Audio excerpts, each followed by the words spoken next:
Tá.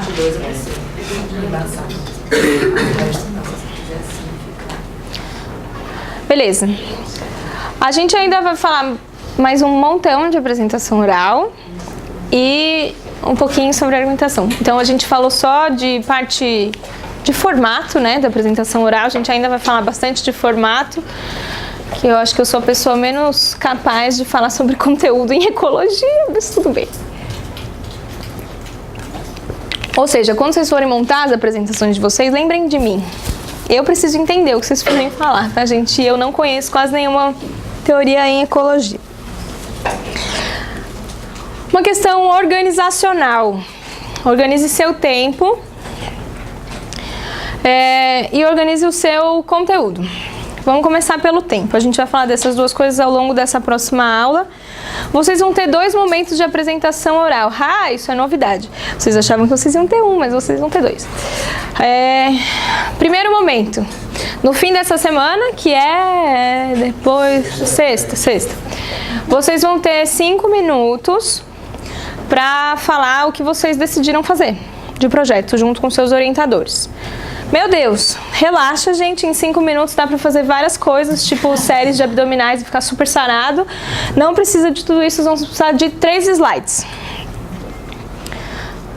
Um slide com contexto geral, um slide com a sua pergunta, hipótese e previsão, como a gente viu hoje na aula do Vitor, a previsão em gráfico, é legal? E um slide com o método de coleta e o método de análise dos seus dados. Rápido, direto, objetivo, 5 minutos, e aí vai ter 10 minutos para os seus amigos criticarem você. Todas as apresentações, elas vão seguir um modelo padrão, que é uma pessoa do grupo vai vir falar. É legal alternar a pessoa do grupo para todo mundo poder treinar. Porque não é muito legal fazer um jogral, né? Eu falo 3 palavras, aí meu amigo fala 3 palavras. Não, no congresso isso não vai acontecer. Você vai falar inteiro, então você treina inteiro. O que seria esse contexto geral? É a sua introdução. Tá? Mas eu quis dizer contexto geral porque vai ser um slide só, você vai ter que dar uma ideia bem... A justificativa entraria nesse contexto geral. Renata, Sim? deixa eu te perguntar, não sei se você vai falar depois, que agora eu lembrei. Vendo as palestras da semana passada, eu vi que tinha gente que colocava as referências no final, mas tinha gente que também não colocava. E eu fiquei com essa dúvida, porque pelo menos na faculdade ou na vida, né, quando a gente apresenta coisas, eu deixo a referência em letras miúdas, mas eu não deixo ler muito tempo, né, e faço obrigada. O que você acha disso? Eu acho que... Não sei se é o eu acho a resposta, mas vamos usar o mesmo critério da tabela. Se tá pequeno, a plateia não consegue ler, por que tá lá? Né? Se eu quero que a pessoa leia, e eu preciso dar tempo para ela ler e preciso dar condição para ela ler, então eu preciso fazer isso em letras grandes. Não é usual, não é padrão as pessoas usarem referência, mas as pessoas podem usar. Né? Tipo, aquelas citações, as citações tudo bem, mas as referências mesmo ninguém fica lá. Não as referências num slide só. Isso, é isso que ela tá falando. Ali no cantinho. A citação é legal, se dispor a falar para sua plateia assim, olha, no final, quem quiser as referências das citações usadas, eu estou à disposição. E eu gosto de deixar sempre meu e-mail no primeiro slide, porque se a pessoa teve alguma dúvida, ela pode me procurar. É porque assim, às vezes a gente não usa a citação, mas vamos dizer, a gente usa um termo e a gente vai definir falando, só põe a palavra e a gente vai definir com as palavras, mas aí coloca entre parênteses quem que você seguiu, tipo o autor que você seguiu para definir o termo. Eu particularmente não uso. Eu só uso quando eu estou fazendo uma citação direta, como nos exemplos que o Vitor mostrou, quando ele colocava a citação do Popper, por exemplo, a citação de qualquer fulano, uma frase inteira, entre aspas, fulano. Eu prefiro, porque eu acho que fica pouco limpo. Eu gosto muito de mostrar as imagens e eu acho que fica poluído. Para congresso, pode ser muito interessante você se defender, porque a gente está se defendendo. Quando eu falo tal coisa, eu não tirei da minha cabeça, eu tirei da cabeça desse fulano aqui. Então é muito interessante.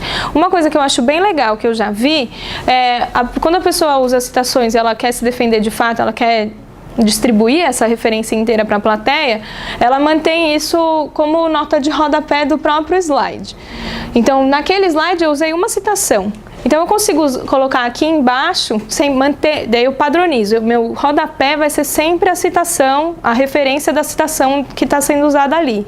Aí eu consigo deixar grande, a pessoa tem tempo para copiar enquanto eu estou falando do slide. E aí você, de fato, está usando a referência, entendeu? Porque quando a gente coloca um slide de referência, que é o que eu vejo acontecer sempre.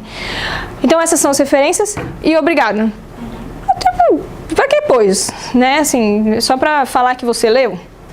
Não, acho que não precisa. Se você tem realmente a intenção de compartilhar isso, faça de forma que a pessoa possa copiar. Tá? Mas eu não ia falar isso mesmo, ainda bem que você me lembrou. Para a apresentação da sexta-feira? Sábado? Sexta-feira da outra semana, vocês vão ter 15 minutos para apresentar. Pô, Renata, é tempo muito pouco. É curto, eu preciso de mais. Aí você tem que lembrar, o Jamie Oliver, não sei se todo mundo conhece, faz uma refeição com entrada, prato principal e sobremesa em 15 minutos. Então deve dar tempo da gente mostrar um trabalho de uma semana.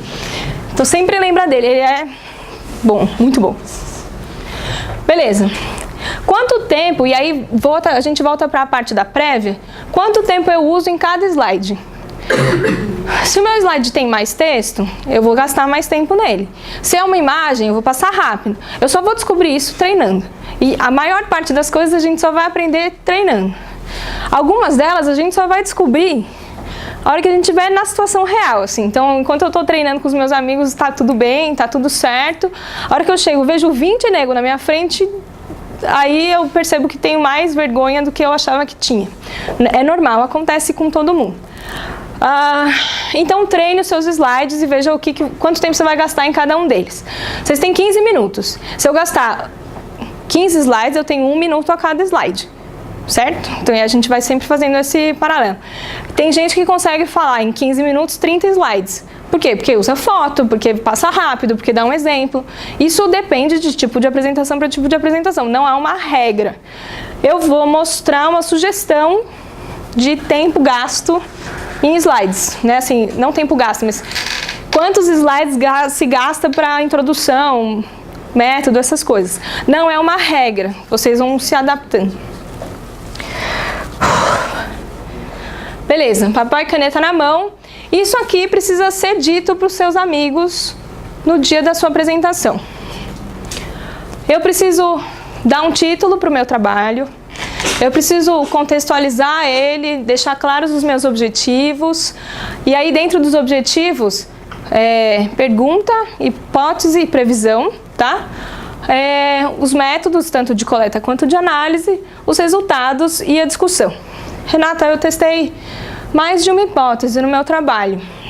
Posso passar? Tem alguém copiando? Posso ir? Bom, eu testei 2 hipóteses. Beleza.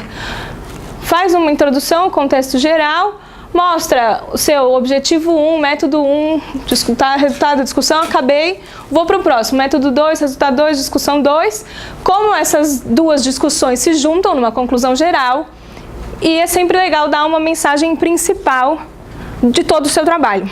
A gente já vai ver ela com mais carinho. Então pensa como uma corrida, assim. A largada, que é a parte mais difícil, vai ter o título do seu trabalho, os autores, então, que são todos os coleguinhas que trabalharam com você durante os últimos dias, quem te orientou, vocês vão ter 2 orientadores, certo? E para congressos em geral, eu gosto de colocar os patrocínios, que afinal de contas a gente vive com eles, né? FAPESP, CAP, CNPq, é sempre legal enaltecer as pessoas que nos pagam. Um slide para isso é mais do que suficiente. Contextualização teórica. De 4 a 6 slides. Você vai mostrar qual é o tema geral do seu trabalho, qual é a lacuna que tem ali, qual que é o meu modelo de estudo e por que eu estou fazendo esse negócio. Objetivos, de 1 a 3 slides. Pergunta, hipótese, previsão. Sempre que você pensar assim, nossa, como é mesmo? Pergunta, hipótese, previsão. Pode decorar, gente, vocês vão usar isso a semana inteira. E aí, beleza, larguei, tô correndo. Parte difícil, parte de contar e convencer a plateia de que aquilo ali, de que os seus resultados vão sustentar, corroborar, refutar a sua hipótese. Como é que você fez para coletar seus dados e para analisar os seus dados? É uma parte muito longa, porque depende do... Você precisa convencer seu público de que aquele método vai conseguir responder sua pergunta. Resultados, 2 a 6 slides. E aí a parte da finalização, em que você vai colocar a sua discussão de 4 a 5 slides e uma mensagem principal, que em inglês eles chamam de take home message. Qual que é a ideia principal? Qual que é a parte teórica mais relevante do que você descobriu ali, do que você coletou e discutiu? A gente vai ver um exemplo bem bacana. Um slide para agradecer, né? Porque às vezes tem alguém que te ajudou no campo que não é do seu grupo, alguém que ficou contando parcela para você, alguém que ficou contando quantas vezes a abelhinha tremeu para cada direção. Essas pessoas, elas são importantes para o seu trabalho e você precisa agradecê-las, tá? Se você conseguiu chegar aí, é só partir para a galera, tá tudo bem, acabou, tá ótimo, completou a missão, tá? Perfeito. Prontos? Título. Ser claro e informativo no seu título. Parece óbvio, né? Evite termos técnicos, como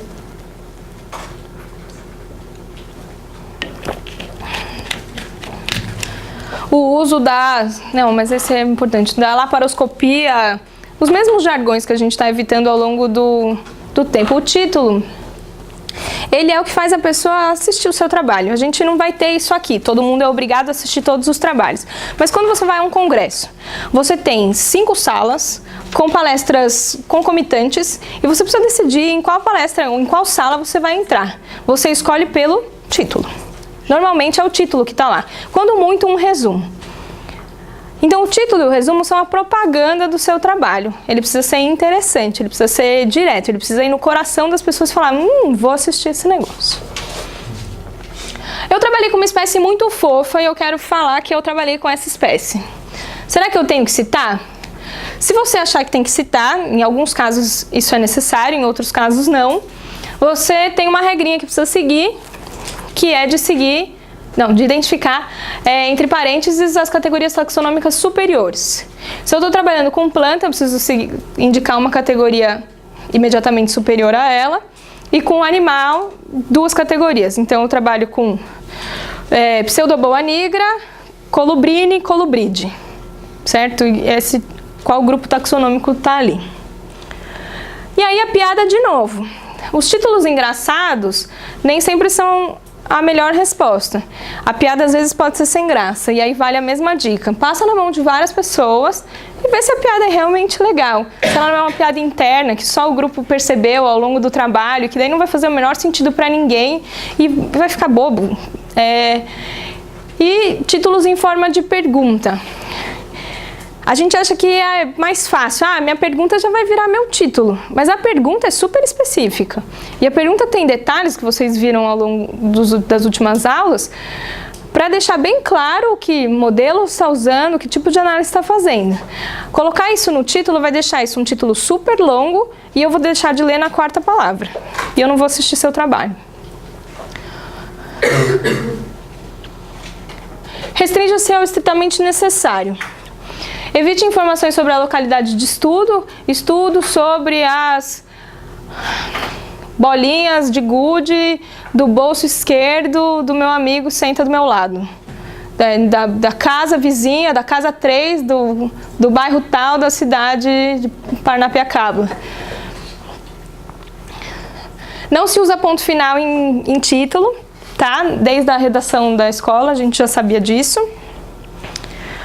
E apesar da gente ver em muitos trabalhos, a gente não precisa e não deve usar essas palavras no seu título. Porque a gente parte do pressuposto que se você está fazendo um trabalho, você está estudando, você está avaliando, você está analisando, tem aspectos no seu trabalho, você está caracterizando alguma coisa em algum momento do seu trabalho. Então você está chovendo no molhado quando você usa essas palavras no seu título. Beleza. Sou eu mesma. Nossa, sou péssima. Então, que eu sempre achei que essa questão da localidade, a gente sempre vê, né, também, assim, as questões, não sei o quê, da espécie tal, na cidade, no estado. Realmente não, assim, não dá. Depende do professor, não. Depende muito da área. Depende da área que você está trabalhando. Zoologia é muito comum. Se é uma localidade inédita, se eu estou descrevendo uma espécie, é muito importante eu falar o nome da espécie, porque vai ser super chamativo. Da onde ela está. Vai depender do caso. Quando a gente está trabalhando com um processo, eu quero fazer a propaganda de que processo eu estou falando. Então, se o meu processo é mais importante do que o meu organismo no meu trabalho, é mais legal eu ressaltar que processo está sendo trabalhado ali do que organismo. Principalmente quando eu tenho processos que podem ser analisados em mais de um grupo. Eu não preciso falar em que grupo eu analisei. Eu estou falando sobre metapopulações, sei lá. O título do meu trabalho... Ai, bati no microfone. Análise... Não é. Não é análise mais, viu? Eu já mudei. Agora não vou me lembrar. A argumentação de cientistas em formação. Ponto. Eu estou te mostrando o que eu estou falando, mas não estou te dando os detalhes minuciosos, eu não estou falando quem são esses cientistas, de onde eles são alunos. Meu primeiro título lá do projeto tinha análise da argumentação dos alunos da pós-graduação de Ecologia da Universidade de São Paulo. Argumentação de cientistas em formação diz quase a mesma coisa e é muito mais interessante, né? Seu orientador sempre vai mandar em você. Basicamente isso vai acontecer. Mas vale a pena você dar justificativas para ele e falar, poxa, esse título é mais interessante, mais geral. Fazer a propaganda. Você tem que lembrar que o título é a propaganda. Se o cara passar no artigo, né? A mesma regra do congresso vale para quando você está publicando. Cada revista tem em média 10 artigos. Eu não tenho todo o tempo do mundo. Eu pego a revista. A maioria das vezes a gente nem pega a revista, a gente pega a citação e vai direto só no artigo daquele negócio, já que a gente sabe. Mas se eu estou com a revista na mão, eu tenho que escolher, eu não vou ler todos os artigos, e eu vou ver pelo título qual que eu quero ler. É bem isso mesmo, assim. Não vou dizer que não vai ter caso. Tá? Fui clara? Achei que eu te confundi mais. Tá.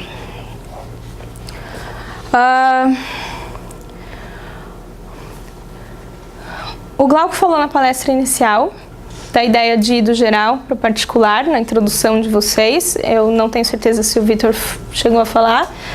E ele gosta de usar, o Glauco gosta de usar esse esquema, que eu acho bem bacana. Você começa com o processo, mostra seu modelo e mostra a sua pergunta. Tem gente que gasta muito tempo no processo e faz uma coisa super longa, que dá canseira de chegar lá no modelo, o modelo está bem lá no final. E tem gente que não conta quase nada sobre o processo, já vai direto para o modelo de estudo e mostra que pergunta que é. Esses dois modelos aqui não são interessantes. Vamos olhar o que é legal ter nesse triângulo. É legal começar com a contextualização teórica e definições relevantes do que você está vendo. Falar do foco do trabalho e a lacuna que seu trabalho vai preencher. Aí você vai falar do modelo ou do sistema de estudo que você vai usar para trabalhar com esse conceito. E no final da sua introdução, você vai mostrar as suas perguntas, as suas hipóteses e as suas previsões. Essa última parte ela é muito legal. Então a gente dá um slide só para ela, mas ela faz parte da introdução, tá, gente? Então, num trabalho escrito, ele é o último parágrafo da sua introdução. E, de novo, para tudo isso, eu prefiro imagens, tá? Eu vou ser bem chata. Um exemplo de introdução do trabalho do pessoal que está aí. Como é mesmo? Helicônia? Não. Obrigada.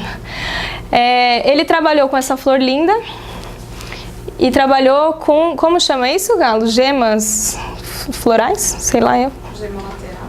Não sei. A estrutura da flor. Ali é gema lateral. Isso é uma bráctea.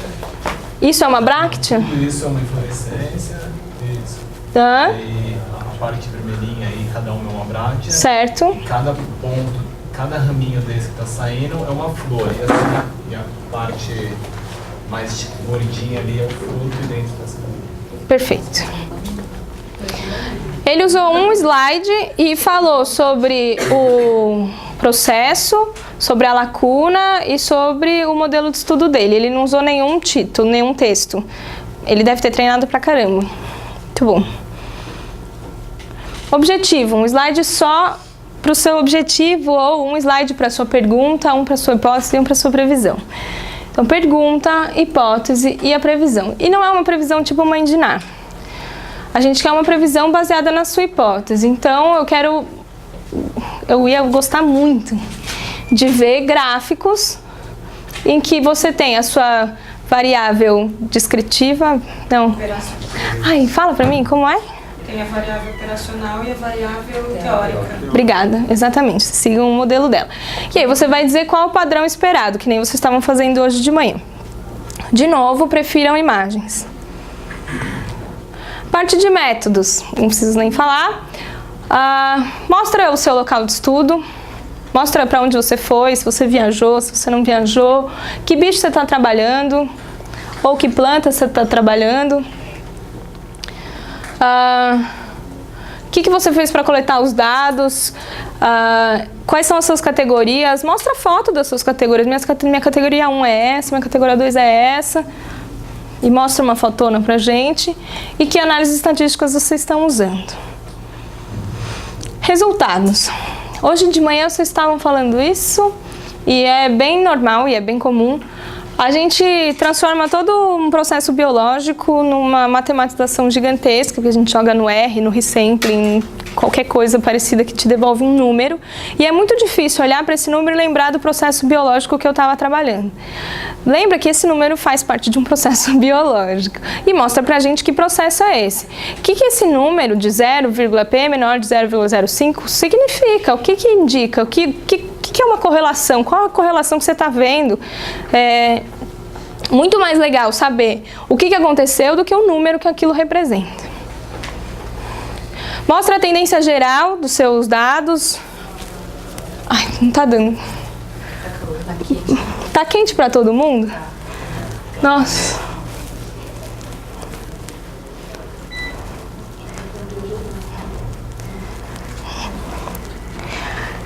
Ai, obrigada. Qual a tendência geral dos seus dados? Então, eu tenho lá um monte de pontinho. Às vezes é difícil de entender o que aquele monte de pontinho indica. A minha tendência geral é uma reta ascendente. Uma reta ascendente. Puta, é muito mais fácil entender uma reta ascendente do que um monte de pontinho disperso no gráfico. E usar a ordem das perguntas. Eu tenho mais de uma pergunta, mais de uma hipótese. Eu comecei explicando para vocês a hipótese 1, eu mostro a hipótese 1 no resultado. Porque senão a pessoa que está lendo não vai entender mais o que você está falando. E é bem legal marcar. Isso é a hipótese 1, daí no resultado da hipótese 1, resultado 1. Deixa bem marcado que fica mais claro. Quanto mais claro, maior a chance das pessoas entenderem.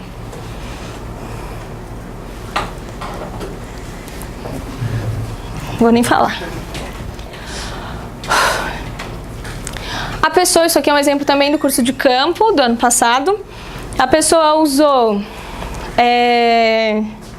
um slide inteiro para falar dos resultados e não tem nenhum texto, e durante a fala dela, ela ressaltou o que estava acontecendo. Na minha opinião, acho que ela não colocou uma reta, porque eu não me lembro, na verdade. Eu não tenho uma reta porque os pontos são muito dispersos e acho que não dava para gerar uma reta, certo? Ai, obrigada, gente, por vocês estarem aqui. É fantástico. Assim, Fala. ela não colocou a reta porque a relação não é significativa. Obrigada, Ayana.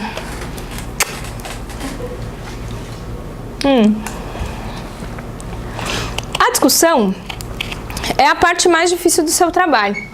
Porque para você discutir, você tem que compreender o seu trabalho como um todo, você tem que entender qual foi a justificativa para fazer o trabalho, o que você está testando, que hipótese você está testando, qual que é a previsão que você estava esperando, e daí tem que ler um monte para ver como essa previsão se relaciona com o resto do mundo.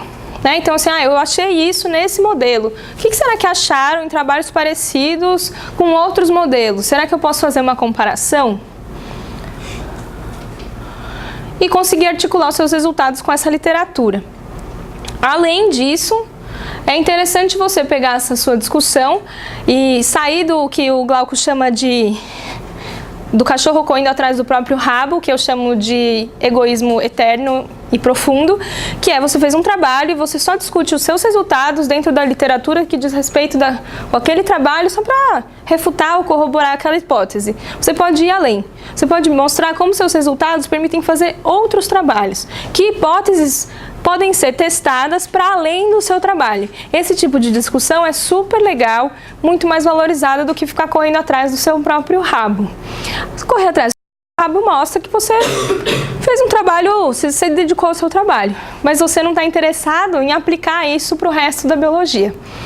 A gente vai ver um exemplo mais para frente, se não ficar claro, vocês me avisam.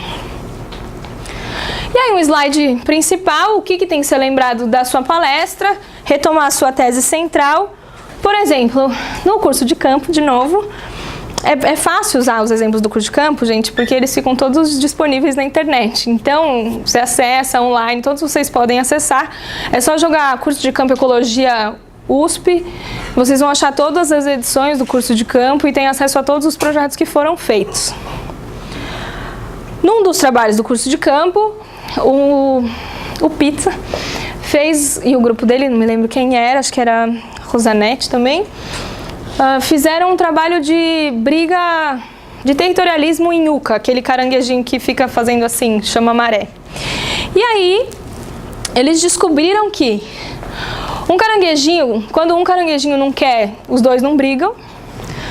Mais vale um covarde vivo que um herói morto, ou seja, eu só entro em combate se eu achar que eu vou ganhar. E a propaganda é a alma do negócio, eu mostro que eu sou bom, mas eu não preciso ser tão bom assim. Fica claro o que eu queria mostrar, você se lembra disso, né? É marcante, é bacana. E aí, se você conseguir fazer isso, vai ficar todo mundo com essa cara, vai ser ótimo. Eu achei essa foto, eu achei ela tão fantástica, eu queria colocar em algum lugar, gente. Eu achei que aí ela cabia, ela é fantástica.